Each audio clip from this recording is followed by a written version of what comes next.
बात उन राजनेताओं से करा रहा हूं जिनकी ईमानदारी की मिसाल पूरी दुनिया देती है सर।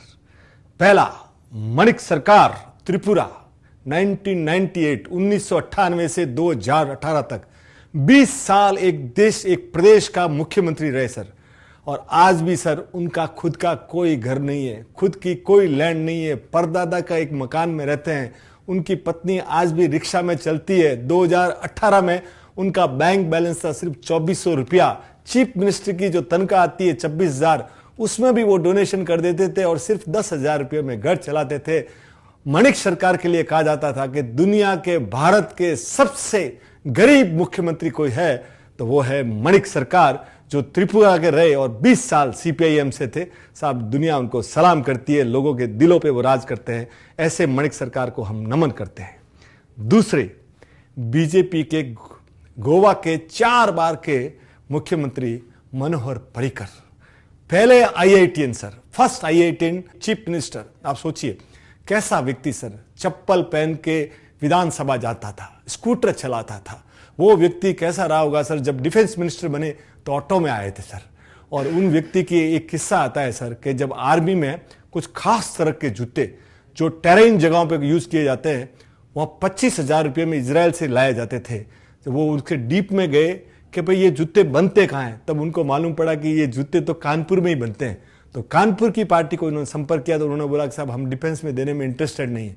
तब उनको बोला कि भाई आप कोई चिंता मत करो, मैं बैठा हूं, आप सुन के ताज्जुब करेंगे। वो 25,000 के जूते उन्होंने 2200 रुपये में आर्मी को दिलाए थे।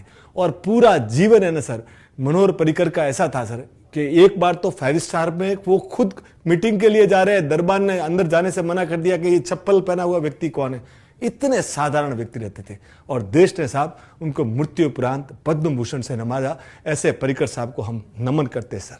तीसरा, के कामराज, जो तमिलनाडु के कांग्रेस के रहे और उनके सुन के आप ताज्जुब करेंगे, वो देश का उनको पहला किंग मेकर कहा जाता था। वो चाहते तो नेहरू जी के बाद प्रधानमंत्री बन सकते थे, पर साहब उन्होंने देश को 2 प्राइम मिनिस्टर दिए, पहला लाल बहादुर शास्त्री और दूसरा इंदिरा जी। और वो व्यक्ति कैसे थे सर, ये जो आज तमिलनाडु में लिटरेसी का रेट, पढ़ाई का रेट ऊंचा होने का कारण, वो जब चीफ मिनिस्टर रहे तो उन्होंने पता किया, वो पहले व्यक्ति थे जिन्होंने पूरा दुनिया में, पूरा हिंदुस्तान में पहला स्टेट तमिलनाडु था कि हर गांव में स्कूल खोलने वाले व्यक्ति थे कामराज। और ये जो मिड डे मील का स्कीम है ना, वो कामराज जी ने लागू किया था सर।